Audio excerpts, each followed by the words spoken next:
Último episódio de especiação, a gente vai falar sobre especiação por hibridação. Um pouco sobre hibridação e especiação por hibridação.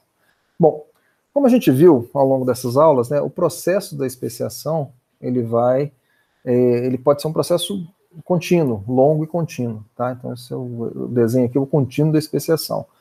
Onde você vai de pouca ou nenhuma divergência entre os indivíduos de uma espécie até uma divergência muito forte em que você tem a formação de duas espécies, tá certo? A gente pode representar isso de várias formas, né? Se a gente pensar no isolamento reprodutivo, imagina o seguinte, né? Aqui você não tem muito pouco isolamento reprodutivo, tá? Vamos dizer que quase todo mundo tem a mesma chance de cruzar com quase todo mundo, ou uma chance não muito diferente, tá? Se você começa a ter uma barreira, né? Então aqui, por exemplo, você tem uma tendência desses indivíduos aqui de cima de cruzarem entre si e esses de baixo cruzarem entre si, pouco fluxo entre eles, tá certo? Você começa a ter uma separação, né? Então aqui você tem um contínuo, você tem o mesmo padrão, aqui algum agrupamento genético ou fenotípico, tá certo? De características, você vê que aqui já começa a ter uma separação, né? Que seria o grupo de cima e o grupo de baixo. E se você eventualmente cortar esse fluxo aqui, você vai ter um isolamento. Você vai ter o grupo de cima e o grupo de baixo, formando dois agrupamentos distintos com uma divergência muito forte entre eles. Aqui você tem uma divergência intermediária. Então, aquilo que eu falei, aqui você tem uma espécie, aqui você tem duas. Aqui você tem um contínuo, né? Se a gente pudesse fazer... Né? Quantas espécies você tem aqui? Uma. E aqui? Duas. E aqui? Bom, 1,5, né? Assim, só que a gente geralmente quer saber se é uma ou duas, né? Mas, no fundo, é um contínuo da especiação, certo? E aí, o que acontece com híbridos, se você tiver híbrido? Então, pode ser que você não tenha híbridos, tá? Você tem uma especiação, onde uma espécie vai para um lado, outra espécie vai para o outro, e beleza, tranquilo. Pode ser que o reforço ou uma incompatibilidade genética, né, feche a questão de híbridos e jamais existam híbridos, tá? Os híbridos são eliminados, né? Ok, beleza. Em muitos casos isso acontece. Mas pode ser que os híbridos sejam mantidos, tá certo? Aí você tem duas situações que podem acontecer, tá certo? Pode ser que a seleção favoreça os híbridos, talvez até naquele, né, muitas vezes os híbridos ocorrem num ambiente de transição, né, por exemplo, no ecótone, entre duas, né, então você tem, por exemplo, uma espécie florestal, uma espécie de cerrado, de área aberta, e você pode ter ali híbridos que vão ocorrer só na borda da floresta, por exemplo, tá? Naquela borda, os híbridos se especializaram naquela borda ali, e só ocorrem na borda e começam a cruzar entre si e começam a formar uma terceira espécie, tá? Diferente das parentais, tá certo? Então você forma uma terceira espécie, é uma possibilidade, essa especiação por hibridação, tá? Ou você pode acontecer de ficar uma zona híbrida, tá certo? Que é aquilo que a gente falou na aula de geografia da especiação. Você tem uma zona híbrida, que pode ser, né, o resultado de uma especiação parapátrica, por exemplo. Você tem uma zona híbrida formando ali, essa zona híbrida pode continuar para sempre, né? Pode ser que ela fique só uma zona híbrida mesmo, ou seja, os híbridos só ocorrem naquele local, e fora desse local você tem ou uma espécie ou outra, mas os híbridos não chegam a ser uma terceira espécie, eles não têm uma independência em relação às espécies parentais, eles só ocorrem porque os parentais se encontram e naquele ponto formam híbridos, tá? Então, esses híbridos podem existir tem zonas híbridas aí com dezenas de milhares de anos registradas, tá? Isso é muito comum em plantas, a especiação por hibridação é muito comum em plantas, tá certo? Muitas plantas surgiram dessa forma. Esse exemplo aqui nos pântanos lá da Louisiana, no sul dos Estados Unidos, na região de Pantanal aqui do Brasil, né? Você tem essas espécies, Hexágona, Fulva e Brevicaulus, 3 espécies do gênero Iris, e você tem uma espécie que é Nelsone, que é uma espécie híbrida, tá certo? O que acontece? Geralmente você tem Iris fulva, que é essa espécie mais alaranjada aqui, ela geralmente está associada à área de terra firme, tá certo? Iris hexágona, que é essa espécie do lado de cá, está associada às áreas que estão permanentemente alagadas, tá? E aí, na região de transição, que a gente chama de ecótone, né, no pântano ali na região que está entre marés, vamos dizer assim, tá? Você tem a formação dos híbridos, tá certo? Então, os híbridos estão ocupando essa zona de transição entre o hábitat seco, de água de terra firme, e o hábitat alagado, tá certo? Então, é um hábitat específico para ela, né? Então, ela tem adaptações para viver naquele tipo de ecótone, aquele ambiente de transição, tá? Entre dois tipos de dois tipos de ambientes. No caso da Eris nelsoni é mais complicado ainda, porque ainda tem Brevicaulis, que é uma outra espécie que, quando eles fizeram a parte genética, descobriram que tem material genético de Brevicaulis nela também. Então houve, né, combinação de material genético de 3 espécies, não só de 2, tá? Como é que acontece tudo isso? Como é que acontece toda essa bagunça? Geralmente o que acontece é o que a gente chama de introgressão, tá? O que é isso? Você tem uma espécie do lado de cá, do lado esquerdo, e uma espécie do lado direito, né? Bolinha branca e bolinha verde, tá? Quando forma um híbrido, tá? Ele é meio a meio. O híbrido é metade de uma espécie, metade de outra espécie, tá certo? Esse híbrido, ele pode, às vezes, cruzar, e muitas vezes isso acontece, com uma das parentais. Vamos dizer que aqui ele tenha cruzado com a espécie branca. O que vai acontecer? Você vai ter um padrão assim, ó. Esse F2 aqui, que é um retrocruzamento do híbrido com a espécie branca, espécie 1, ele tem 3/4, geneticamente, né? 3/4 da espécie 1 e 1/4 da espécie 2. Tá? Isso é o que a gente chama de introgressão. Tá? Ou seja, você tem o genoma de uma espécie dentro da outra. Porque se a gente olhar aqui, ela é 3/4 da espécie 1, mas ela tem 1/4 da espécie 2. Se isso daqui acontecer de novo, fizer um retrocruzamento de novo, ele vai ter 1/8 e 7/8 da espécie branca. Tá?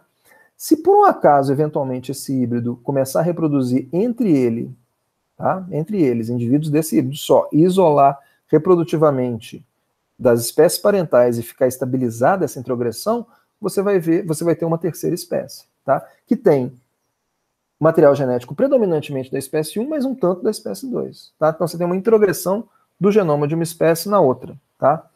E pode ser que depois, por exemplo, ela pode ter cruzado, né? Vamos dizer que isso daqui seja Iris fulva, Iris hexágona, aí gerou um híbrido que eventualmente cruzou com Brevicaulis, que era a terceira espécie, e acabou botando o genoma de outra espécie nela. Tá?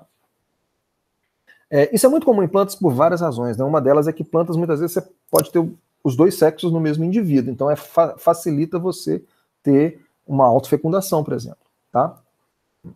Em animais isso é mais difícil. Né? Então, você tem esse padrão. E outra coisa que ajuda muito em plantas também é a questão da poliploidia, tá? Que é muito comum em plantas. Né? Então, por exemplo, várias plantas que a gente usa na nossa alimentação são poliploides. Tá? Então, o trigo, por exemplo, ele é hexaploide, né? O tabaco é tetraploide, a batata é tetraploide, a banana é triploide, né? O morango é octoploide, tá certo? Então, você tem várias frutas que são o genoma foi duplicado, triplicado, quadruplicado, octuplicado, né, multiplicado várias vezes, ou seja, o genoma aumentou, os cromossomos aumentaram, a quantidade de cromossomos aumentou. Isso pode dar um certo vigor para a planta, pode aumentar o tamanho, né, os morangos, por exemplo, que são poliploides, eles são maiores do que os morangos selvagens, tá? Então, isso é uma coisa comum. Né? O que acontece? Qual que é o problema? Né? Quando você tem duas espécies, quando você tem a mesma espécie, é mais fácil. Você dobra o conjunto cromossômico e você tem dois conjuntos iguais da mesma espécie. O problema é quando você tem híbridos, você tem duas espécies diferentes com números de cromossomos diferentes. Tá? Então, por exemplo, você tem aqui duas espécies, uma com 2n igual a 6 e outra com 2n igual a 4, né, para simplificar. Essa daqui vai gerar esses gametas, essa daqui vai gerar esses gametas. Quando esses gametas se juntarem, se combinarem, você vai ter um número. Você não vai ter pareamento de gametas, né, para meiose, tá? Mas, se você tiver uma duplicação, uma poliploidia, né, então se isso daqui sofreu uma poliploidia, tá, então esse híbrido é viável, mas ele é estéril, tá?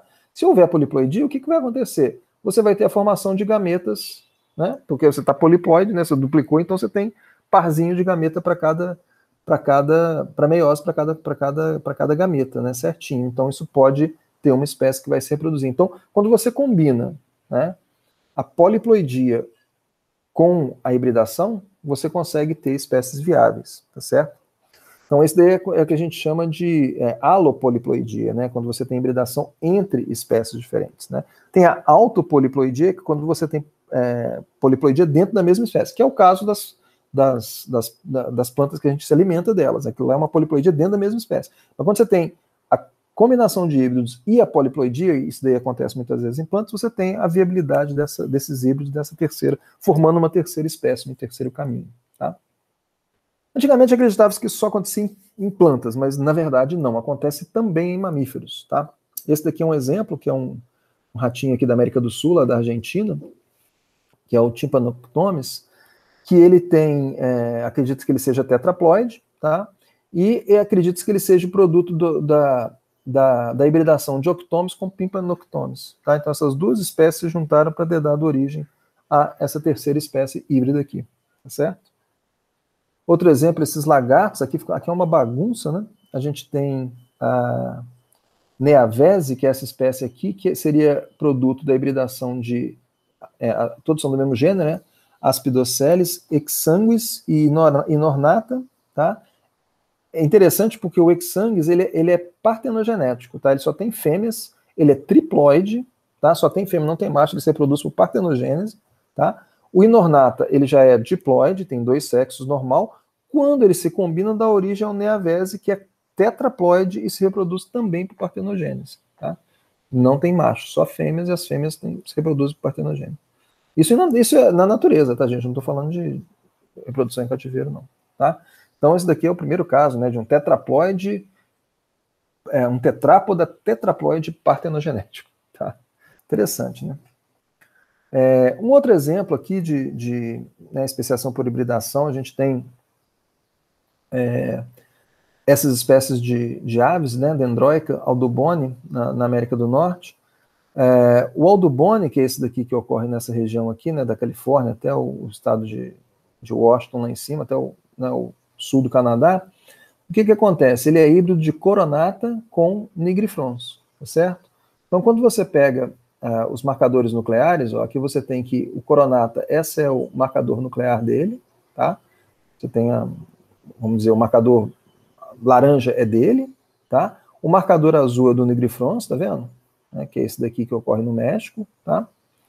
E aí o audubone, que é o que está no meio aqui intermediário, você vê que ele tem parte do genoma que é de uma espécie e parte do genoma que é de outra espécie, tá certo?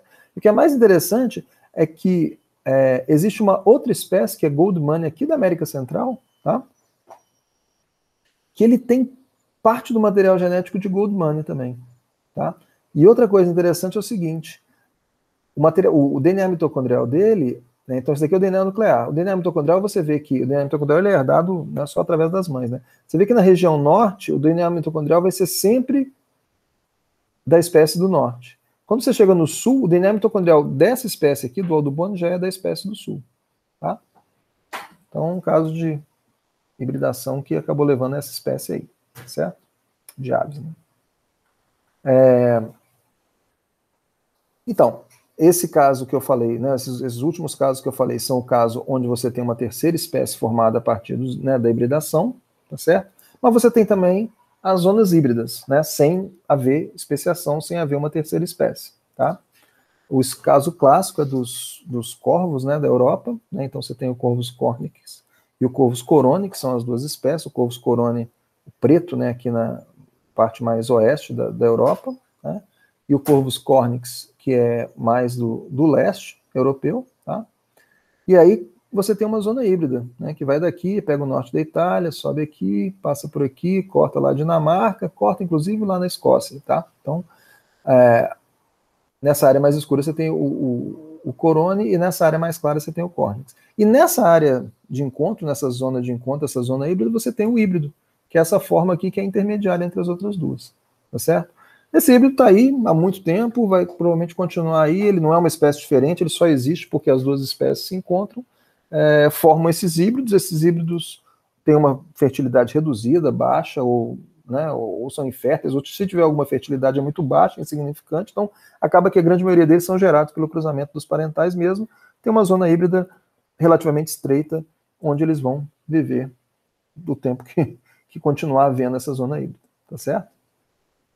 Aqui no Brasil a gente tem um exemplo também desses gatos, né, que antes achava-se que era uma espécie só, né, Leopardo geoffroy. Durante muito tempo a gente acreditou que todos esses leopardos pequenos aqui eram geoffroy.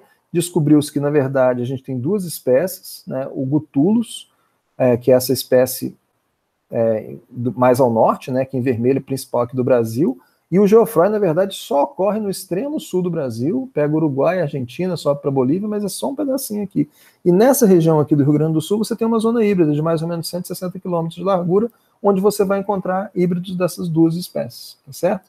Então, o fenômeno dos híbridos é comum, né? Não é só para plantas, né? Acontece também em animais. Cada vez mais casos de animais estão sendo encontrados.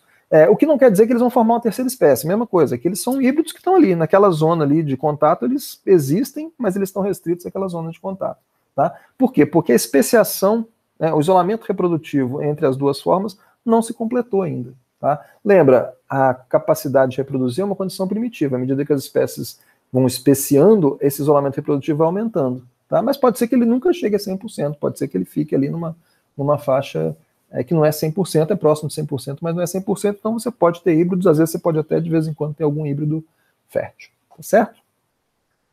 Então tá, gente, especiação é isso, na próxima aula vai ser a biogeografia.